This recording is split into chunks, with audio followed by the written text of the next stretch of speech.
Hi, welcome to Picayune Conversations after a long hiatus. We could say sabbatical, so we sound smart. Sabbatical, sure. Yeah, we've taken a little bit of a break, but I'm Calvin, I'm Lindsay. and we're here today to talk about a new thing that we've never discussed before on the podcast, and it's a simple little idea. Do you want to introduce it, or should I? Either way. Well, I'll give the first word. It's about spoiling our kids. That's Oh. a phrase, not a word. Okay.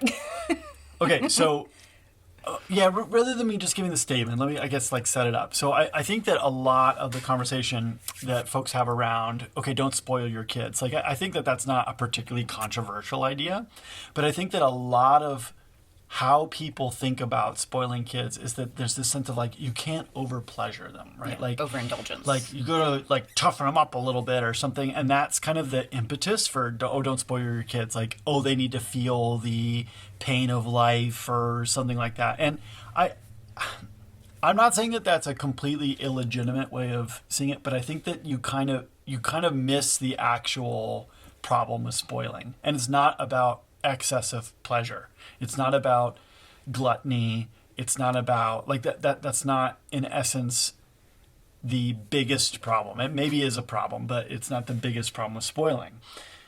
Are we in agreement on this thus far? Yes, and I have a thought. I want to hear what you Okay. think about it. It just came to me that parents that are against, super against spoiling in any way, shape, or form, it's not about punishment. I feel like that's about punishment. Well, I had to suffer, so now I want you to suffer. And it's not that.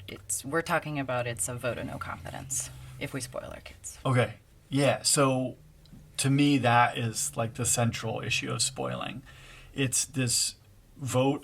This is kind of the phrase that we're working with today. A vote of no confidence. Can you say for people what we mean by a vote of no confidence? I'll put it like this. This is how I describe it to my clients, that you're basically telling your kid, I don't think that you're capable of this. Or at best, I'm better at it than you are.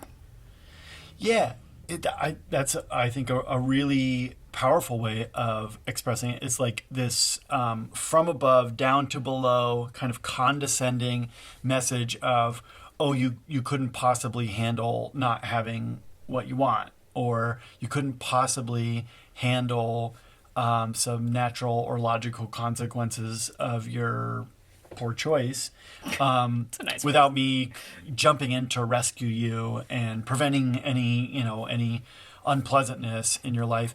It's yeah, we could look at that as kind of gluttonous, but more what it is it's just discouraging. It's demeaning. Yeah, it looks Yeah. like love, but it's actually demeaning. Yeah. Yeah, Like, and yeah. I think that is part of why I think this is a powerful idea, because what I often find is that I have these parents who I end up working with they really are very loving people. They're deeply, deeply loving people. They understand that it's not a great thing to spoil their children, but they keep finding themselves spoiling their children. Yeah, because they don't want their kids to suffer. Nor do we. Yeah. It's hard. It's And also, really hard. it's a little weird if you take pleasure in your child's suffering. I think we can sit here and acknowledge that there is a level of suffering that children do need to experience naturally. Yeah. Okay, I don't mean imposed upon them from us necessarily, but they need to experience some level of suffering in order to grow, to develop, to whatever. And sure, but it doesn't mean we have to take pleasure in it. And Can I also say, Yeah. though, just kind of, I was saying this to a client the other day, it is also, I want to normalize it, it's also okay if you're slightly, in a petty way, when you say, hey, if you do that, if you climb that tree, you're going to fall down and break your arm. They break their arm, or they hurt themselves, maybe not break their arm because that's too much, but they get hurt just like you predicted, and the logical or the natural consequence kind of falls. It does kind of feel good to be okay, I'm glad the universe taught them that lesson, but not to delight in it, that you want them to suffer. The goal is not for them to suffer. It's just to prepare them, not to prevent challenges, which I wish kind of that we could, but it's about preparing them for them. yeah, because the world is not going to accommodate. I guess there's this, right? We can spoil our kids all we want. The world is not going to spoil Yeah, no, our children for us. And so there are these points that you kind of come to where it's oh, I'm not capable of spoiling them there, and if they have not developed a kind of confidence in themselves of I can handle this. And part of how I know that I can handle it is that I have parents who have communicated to me through their actions, through their boundaries, hey, we think that you can handle this. We think you can handle not getting what you want. We think you can handle things not turning out very well and having to deal with the consequences of, a poor choice or whatever.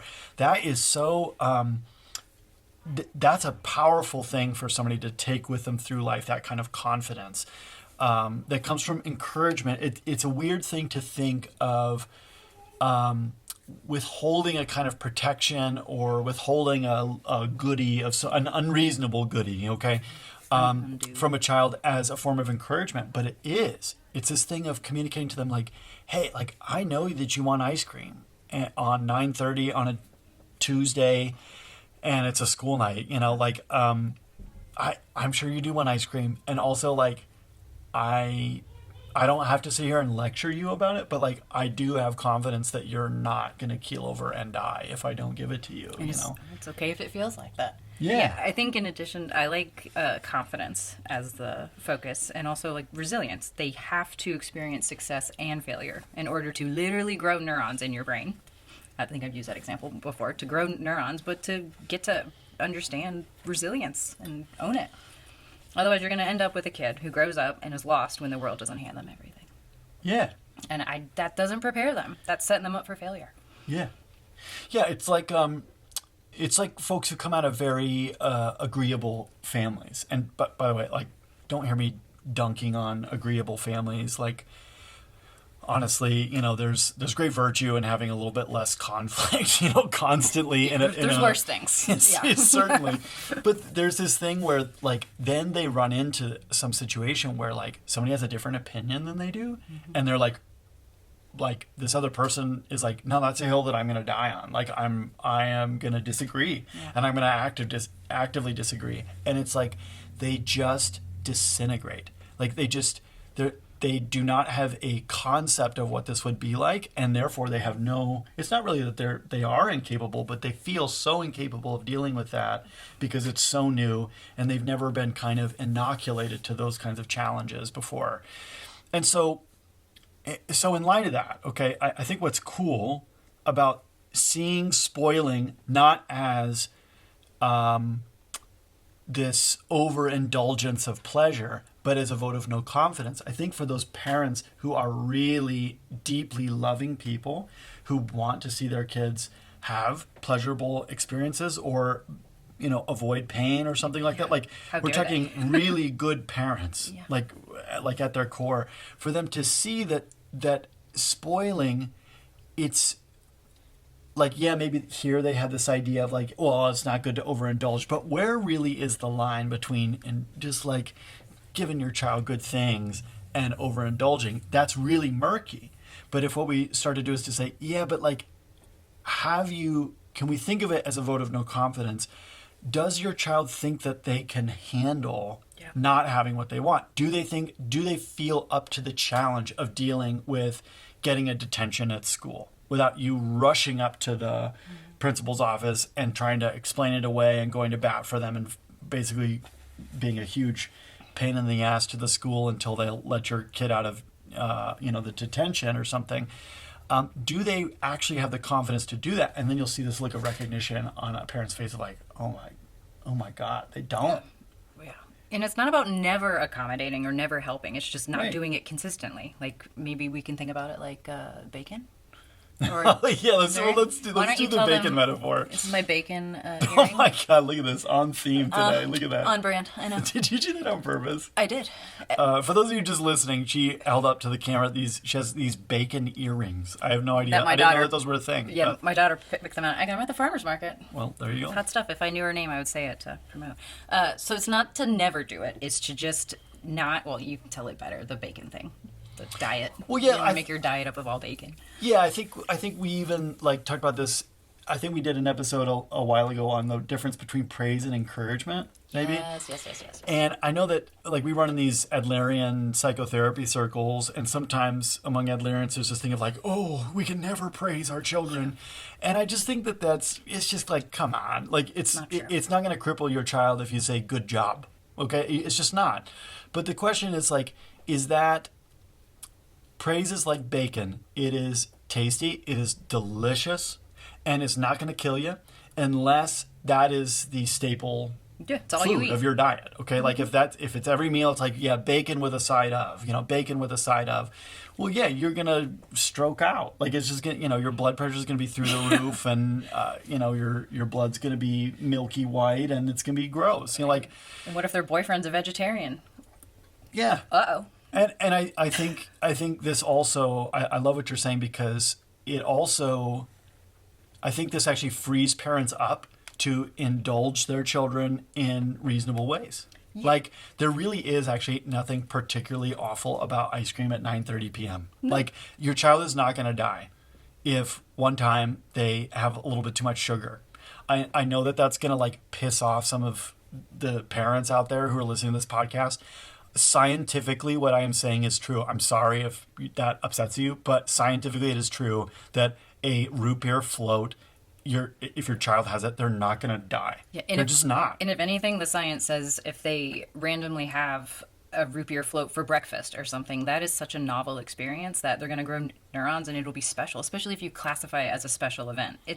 They know it's not going to be every single time. Yeah. And you can follow through with that by modeling that. Have we ever on the podcast, we were talking about Rex and Sandy? No. That's a whole episode. This would be so special if either Rex or Sandy listens to this. But when I was growing up, my parents had these friends at our church, Rex and Sandy McWaters. And call them out, jeez. No, oh no, you'll see. No, yeah, this is great. Like, honestly, like, it stirs up a little emotion in me even just thinking about them. My parents would have like a date or like just a parents' night or whatever, and so they would take us to Rex and Sandy's, and we'd spend the night at Rex and Sandy's. Oh. And God, they were so sweet to us, so kind. Remember this like cool koi pond in their backyard, which is special. Like, I grew up in the desert, and so like they had a koi pond, and they had a basketball hoop. I remember this, like, anyways, I could go on and on about Rex and Sandy, but at night, Sandy would draw us these baths, and they had like a deep bathtub, and it felt like swimming in there, and she would fill it way, way up, and like lots of bubble bath, and it was just like, you just felt like a king. And we'd get out and with these massive towels that were like 7 times your size, and they were always warm, and yeah, it was just like, I remember it being this like very luxurious experience. And then also in the morning we would wake up and Sandy would make pancakes, and then Rex, I think he grew up in Alabama, and how he ate his pancakes is that he would take like a tablespoon of brown sugar and put it on a pancake and spread it around. Lots of butter, and then like this huge scoop of brown sugar. And it was like, I mean, it was just like horrible for, like, not. Yeah, it's not great for you. And so we'd go to Rex and Sandy's, and that's how it was. It was big, deep baths. Overindulgence. They spoiled us rotten, right? That's so and when I'm even thinking of this other couple that my parents would have us stay with, Bob and Barbara, and we always got pizza and a movie, and Bob would make us Pepsi floats. It was like a thing, right? And here's the thing, okay? We would go and do that, get spoiled rotten, eat a bunch of unhealthy food, had these like indulgent experiences, and then we came home and we were like, okay, back to like shallow, and not to just be clear, like, not that, not that we were horribly missed. Like, I ate delicious food. My mom is a great cook, and not that we had to bathe with like the spit of a camel or something. Like, it was fine at our house, but it was just not indulgent. Mm-hmm. And my brother and I, we just understood that. It was not this thing of like, well, Rex and Sandy, It was just like, well, that's what we do at Rex and Sandy's house. And I'm so glad that this came up in our conversation, because I feel like that is a great picture of this. That like, we would get overindulged at Rex and Sandy, or maybe not overindulged. It was just indulged. We would get indulged at Bob and Barbara's and at Rex and Sandy's, and you know what? It really was okay, because we also never, ever, ever got a vote of no confidence from Rex and Sandy, or from Bob and Barbara, or really from my parents. We never got this vote of no confidence of, oh, you couldn't possibly handle it if you don't get exactly what you want. Yeah. So it's not about not indulging or not protecting, right? We're not saying let your kid run out into the streets so they can learn their lesson. Like, it's not it. But like, I would say it's maybe shifting the narrative from I love you, I'll do it for you so that you don't have to suffer, but more like I love you and you're capable of this. So it's like, I don't know, not overindulgence, not overprotection, but encouragement. Yeah. Yeah, I like that the opposite of spoiling is not austerity, but encouragement. I think that's so much of what we're trying to get at. It's like austerity is like, I'm not saying it's anything particularly wrong or terrible about austerity either, but it's not in and of itself a like virtue. Encouragement is like Rudolf Dreger said, children need encouragement like plants need water. We like have to have it. We have to get this sense of confidence, particularly from parents who are capable and who we look to as like, so like, how do you do this? You know, we look to them and to get a message from them of, oh yeah, you can handle this. I know this is going to be really hard, but you can do it. You can handle not having what you want. You can handle this detention. You can handle being in trouble at school. You can handle not whatever. bringing your homework and the teacher getting upset with you, like whatever it is, or getting hurt when you do climb that tree that you maybe aren't ready to. Yeah. And for me, I find it helpful to first ask, because there is my first instinct is to swoop in because I don't want her to suffer. I don't want her to get hurt, obviously. But I ask myself, can she, and I mean this on like a literal level, can she do this? Like, is this something she needs to know how to do for herself? And if the answer is yes, it's like, okay, how can she do this? Not can she, like, it's how can she? So then I'm like, okay, where can her foot go? Where can her hand go? Hey, kiddo, I see that you're being super mindful with those scissors. Look out for the pointy end. You know, like, great job. It's not that hard. It doesn't have to be that hard. It certainly doesn't. By the way, if you're interested, I believe we have an episode on logical and natural consequences. And we did one with Allison Schaefer. Yeah, well. Probably there's something about it in there. So these may be good companion episodes. But for those of you who are parents out there or are thinking about becoming parents, or you're somebody's child. Or you're babysitting. That's everybody. Maybe just try to shift your thinking in terms of thinking of the opposite of spoiling not being austerity, but of being encouragement. Understanding the problem with spoiling is not indulgence. It is a vote of no confidence, a message of you can't handle it, without me providing you these goodies or protecting you from all the yucky stuff of life. So, okay. I would say, what should we leave them with? I would say resist the temptation to rescue. And then, I don't know. What I told a parent yesterday was, if you are always the hero in their story, they will not learn how to save themselves. They'll just be lost. Yeah, it kind of pigeonholes and puts them in this role where I'm here to enjoy life and then get rescued when it doesn't go well. And that's no good at all. So. Okay. Well, thank you all so much for, first of all, your patience in waiting for this episode to come out. I know it's been a little while, but thanks also for listening. And I think we are going to try and kind of get back on the, what do you call it, the wagon now or something. We fell off the wagon. Now we're back on the wagon. Which makes me think of Oregon Trail, which really dates us. But Anyway, you have died of dysentery. Millennials will get it. We'll try and stay free of typhoid fever here. I mean, measles aren't coming back. We'll talk to you next time.